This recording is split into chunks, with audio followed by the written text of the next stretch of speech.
Welcome my dear रॉकर्ट्स, कैसे हैं आप सभी। द एनिमल किंगडम, ये नाम ही एक खूबसूरत और शानदार दिल को जीत लेने वाली फैंटेसी मूवी का है दोस्तों, जो हमें रियलिटी के बारे में बहुत कुछ बताती है। ये एक ऐसी दुनिया की कहानी है जहाँ इंसान पशु पक्षी करके कोई विभाजन नहीं है। इंसानों और दूसरे जीवों के मिलने से यहाँ ऐसे अनोखे और शानदार जीव पैदा होते हैं जो इस दुनिया में खुशी और शांति का जीवन जीते हैं। ऐसी अनोखी दुनिया को देखना तो बनता है। इसी दुनिया को हम आपकी आंखों के सामने लेकर आ रहे हैं इस खूबसूरत फ्रेंच मूवी में, जो 2023 में रिलीज हुई थी। बाकी अगर आप चैनल पर नए हो तो सब्सक्राइब जरूर कर दीजिएगा। मूवी की शुरुआत एक कार के अंदर होती है, जहाँ दो लोग तू मैं कर रहे होते हैं। उनका कुत्ता उन्हें ताक रहा होता है कि हाँ, इससे अच्छा तो मैं ही हूँ। अब लड़का गुस्से में उठकर चलने लग जाता है, तो वो आदमी उसके पीछे भागता है, उसके पीछे कुत्ता। तभी एक वैन में धमाके की आवाज आती है और अंदर से दो आदमी बाहर आकर गिरते हैं। उनके पीछे एक और आदमी उठकर बाहर आता है। उसका एक हाथ नहीं पंख है और मुंह पर मास्क जैसा कुछ लगा हुआ है। ये दोनों डरकर छुप जाते हैं और तब पंख वाला बाकी दोनों को मारकर एक बिल्डिंग के अंदर घुस जाता है। उसकी उंगलियां और नाखून बड़े अजीब दिखते हैं, बिल्कुल किसी जानवर या पक्षी की तरह।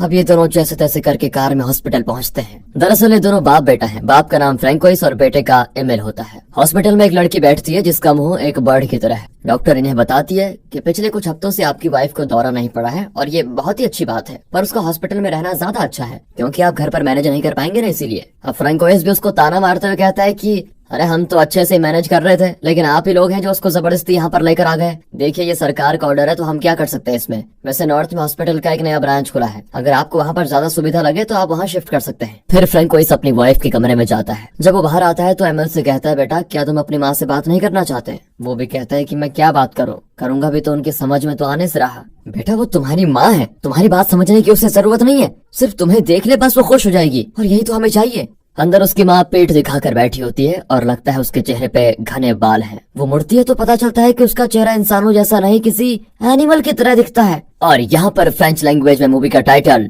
द एनिमल किंगडम डालकर होती है मूवी शुरू। हमें बताया जाता है कि इंसान का जानवर की तरह बनना एक बीमारी है और इस बीमारी का इलाज ढूंढने में सरकार पूरी तरह से लगी हुई है, पर अभी तक कुछ नहीं मिला। अब ये दोनों नॉर्थ टाउन में घर ले लेते हैं। वहीं के एक रेस्टोरेंट में फ्रैंकोइस नौकरी करता है और एमिल वहाँ के एक स्कूल को ज्वाइन कर लेता है। स्कूल में एक लड़की सबके सामने उसका नाम पूछती है, फिर उसके पिता का नाम, क्या काम करते हैं, और इस तरह के सवाल पे सवाल करने लग जाती है। बाकी स्टूडेंट्स कहते हैं कि सुन बहन, तू अपना इंटरव्यू बाद में ले लेना, अभी क्लास शुरू हो रही, चल। इस पर वो लड़की अपना नाम जूलिया कहती है। वो कहती है कि मुझे ADHD है, मतलब इससे पहले कि मेरा दिमाग सोचे कि क्या बोलना है मैं बोल देती हूँ, बहुत हाइपर एक्टिव हूँ। ठीक है, बैठ जाओ अब। ये कहकर टीचर क्लास शुरू करती है। अब एमिल को जूलिया का चुलबुलापन पसंद आ जाता है। स्कूल के बाद वो रेस्टोरेंट आता है जहाँ उसके पापा फ्रैंकोइस काम करते हैं। रेस्टोरेंट का ओनर बताता है कि पास ही में जो नया हेल्थ केयर सेंटर बना है, सुना है पूरे का पूरा कंक्रीट का है। इस पर एमिल भी कहता है कि क्यों ना हो, वहाँ जानवर जो रहने वाले हैं। और इतने में तेज हवाएं चलने लग जाती है और रात को तूफान और खूब बारिश भी होती है। एमिल को बाहर एक अजीब और डरावना चेहरा दिखता है, लेकिन एक ही सेकंड में वो गायब।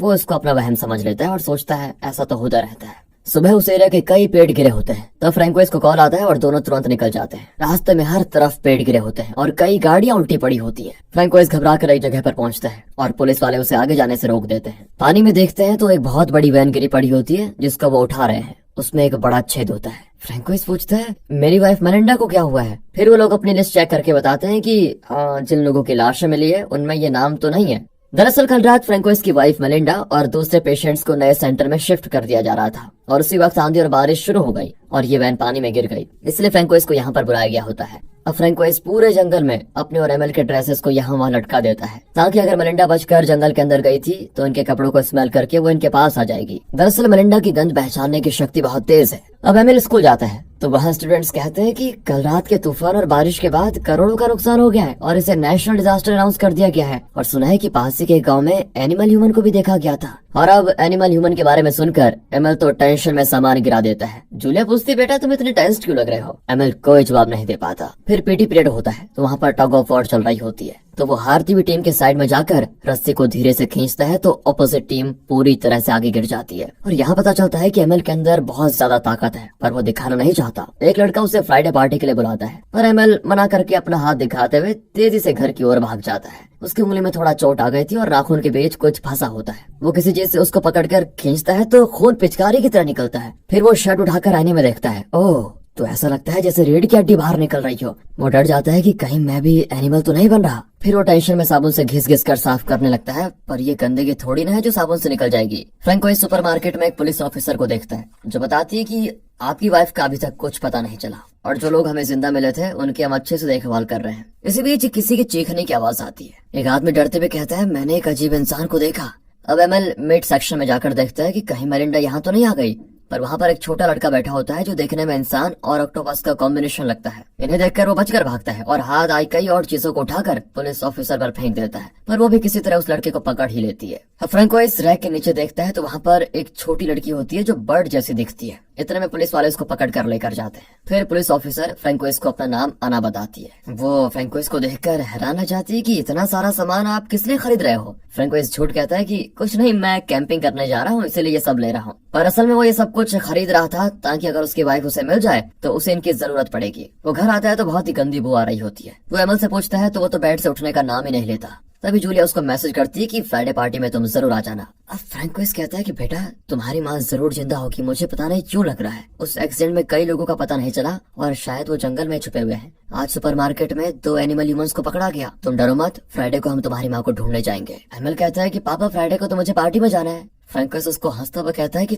तुम्हारे लिए बेटा माँ जरूरी है या पार्टी। पर एमएल कौन सा सुनने वाला था, वो उठकर चला जाता है। तो फ्रैंकोइस कहता है कि ठीक है चले जाना, लेकिन 8 बजे से पहले लौट आना, ये भी याद रखना। और अब फ्राइडे को एमएल उस पार्टी में जाता है जहाँ पर वो ड्रिंक भी करता है। एक लड़का अपने पिता को सैमुराई तलवार का शो ऑफ कर रहा होता है। यहाँ वे स्टूडेंट्स एनिमल ह्यूमंस के बारे में बात कर रहे होते हैं। तभी एमएल अचानक नीचे गिर पड़ता है। जूलिया उसको एक टैबलेट देती है जिसे मुंह से डालने के बजाय एमएल उसे कुत्ते की तरह चाट कर खाता है और कुछ दूरी जाकर एक गहरी डकार मारता है। इतने में जंगल से किसी जानवर के गुर्राने की आवाज आती है। एमएल बिना डरे जंगल के अंदर जाता है। सुबह उसकी आंख खुलती है तो वो नदी के किनारे पड़ा होता है। वहाँ जैसे ही सर्च टीम आती है तो एमएल छुप जाता है कि कहीं ये लोग मुझे भी ना पकड़ ले। एमएल का मुंह भी लाल होता है और उसे ऐसा फील होता है कि उसके गले में कुछ अटका हुआ है। फिर घर जाकर वो सीधे बाथरूम में घुस जाता है। इतने में फ्रैंकोइस भी वहाँ पर आता है तो वो झट से दरवाजा बंद कर लेता है और मुंह में हाथ डालकर कुछ निकालता है। ओह, ये किसी पक्षी का पंख लगता है। यहाँ शायद हमें ये बताया जा रहा है कि इस नई दुनिया में इंसान किस तरह धीरे धीरे दूसरे एनिमल या बर्ड में ट्रांसफॉर्म हो रहे हैं। अगले दिन फ्रैंकोइस और एमएल अपने डॉग को लेकर जंगल में जाते हैं ताकि एमएल की माँ को ढूंढ पाए। एमएल के चेहरे पर नाखूनों के निशान होते हैं।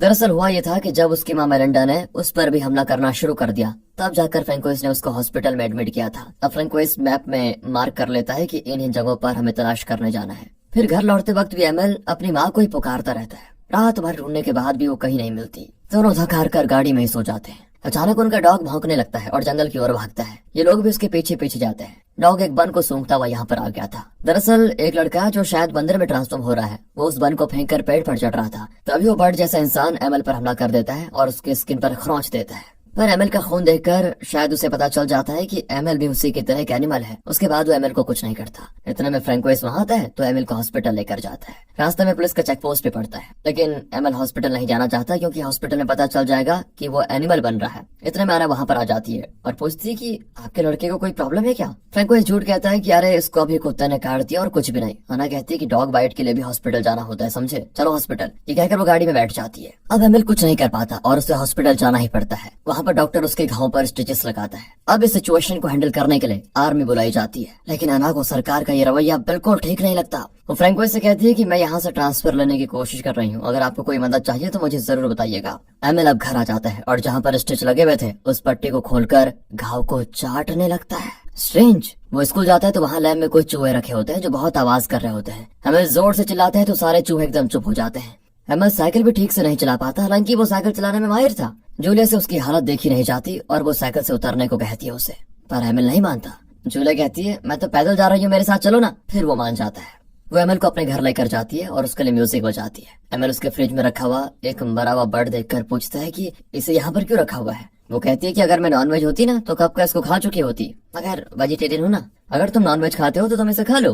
अब अगले सीन में एमएल तालाब में फिश पकड़ रहा होता है। एक फिश उसके हाथ लग जाता है तो उसको जमीन पर लेकर कच्चा ही खा लेता है। दूर से एक औरत उसको देख लेती है तो एमएल वहाँ से तुरंत भाग जाता है। अब वो उस जगह पर पहुंचता है जहाँ उसने बर्ड ह्यूमन को देखा था। वो उड़ने की कोशिश कर रहा होता है तो थोड़ा बहुत उड़ भी जाता है, लेकिन फिर भी अक्सर गिर जाता है। एमएल उसको एक फिश देता है जिसको वो बड़े चाव से खाता है। वो अपना नाम फिक्स बताता है। एमिल पूछता है तुम्हारा सरनेम क्या है? वो कहता है मुझे कुछ याद नहीं है, अगर याद होता भी तो अब उसका मेरे लिए कोई मतलब नहीं होता। बाय द वे फिश के लिए थैंक्स, अब तुम जाओ यहाँ से। ये कहकर वो पेड़ पर बैठे बंदर जैसे लड़के के साथ फिश शेयर करता है। बर्ड ह्यूमन कहता है कि मैं धीरे धीरे पंछी बन रहा हूँ लेकिन उड़ नहीं पाता, बार बार नीचे गिरने से बहुत घायल हो जाता हूँ, मुझे उड़ना सीखने के लिए एक सेफ जगह की जरूरत है। एमिल कहता है हाँ मैं जानता हूँ एक जगह। ये कहकर एमिल उसको तालाब के पास लेकर जाता है। तालाब में पेड़ों और लकड़ी के टुकड़ों को हटाकर कहता है तुम यहाँ उठ सकते हो, अगर गिर भी गए तो पानी में गिरोगे और तुम्हें कुछ भी नहीं होगा। इस तरह एमिल उसके उड़ने का बहुत अच्छा इंतजाम कर देता है। धीरे धीरे एमिल साइकिल चलाना भूल रहा होता है। यहाँ रेस्टोरेंट में फ्रैंकोइस को अजीब अजीब आवाजें सुनाई देती है और उसके पीछे एक साया नजर आता है। फ्रैंकोइस मुड़ता है तो एक बहुत ही डरावना जानवर उस पर हमला कर देता है। तभी वहाँ पर छुपा हुआ एक और जानवर वहाँ से डरकर भागने लगता है। फ्रैंकोइस को लगता है कि कहीं ये मेरी वाइफ मेलिंडा तो नहीं जो डरकर भाग रही है। इतने में रेस्टोरेंट ओनर की वाइफ इस खतरनाक जानवर के मुंह में लकड़ी घुसाकर कहती है चिल्लाओ मत, और ये सुनकर वो जानवर एकदम चुपचाप चला जाता है। लेकिन उसके पैरों की जंजीरें उसे परेशान कर रही होती है, तो वो मुड़कर हॉल में चला जाता है जहाँ कस्टमर्स बैठे होते हैं। फिर वो बाहर निकलकर बोट्स को भी जंजीरों से खींचकर पानी की ओर भागता है। इसी बीच फ्रैंकोइस मेलिंडा की तलाश में जंगल की ओर भागता है। वहाँ पर वो एक भालू जैसे ह्यूमन को देखता है। इतने में पुलिस भी उसको पकड़ने वहाँ पर आ जाती है। अब ओनर की वाइफ बताती है कि वो खतरनाक जानवर मेरी बहन है। तभी उस जानवर को पकड़ने के लिए वहाँ पर आर्मी आ जाती है। एमिल स्कूल में लंच करता है तो उसका एक दांत टूटकर गिर जाता है। सभी हंसने लगते हैं तो एमिल वहाँ से निकल जाता है। जंगल में वो बर्ड ह्यूमन उड़ने की बार बार कोशिश करता है लेकिन हर बार पानी में गिर जाता है। एमिल फिर उसके घाव पर दवा लगाता है। उसकी नाक में चोट आती है तो एमिल उसका मास्क हटाता है। उसका चेहरा बहुत डरावना दिखता है और इसी चेहरे को दोस्तों से छुपाने के लिए वो बेचारा मास्क का सहारा लेता था। अब एमिल उस पर दवा लगाकर पट्टी बांधता है। वो पूछता है कि क्या पेड़ पर बैठा वो छोटा लड़का बंदर बन रहा है? वो कहता है पता नहीं वो क्या बन रहा है, शायद छिपकली बनेगा। यहाँ आना फ्रैंकोइस के साथ जंगल के अंदर मेलिंडा को ढूंढने जाती है, पर तभी आर्मी को देखकर दोनों एक जगह पर छिप जाते हैं। इसी बीच फ्रैंकोइस एमिल का साइकिल देखता है और उसे घर ले आता है। फिर वो अपना हाथ धोता है तो सिंक को कुछ ब्लॉक कर रहा होता है। अब वो चेक करता है तो अंदर नाखून के बड़े बड़े टुकड़े पड़े होते हैं जो एमिल ने अपनी उंगलियों से काट फेंके थे। जब एमिल घर आता है तो फ्रैंकोइस उसे अपने हाथ दिखाने को कहता है। वो नहीं दिखाता। फ्रैंकोइस कहता है कि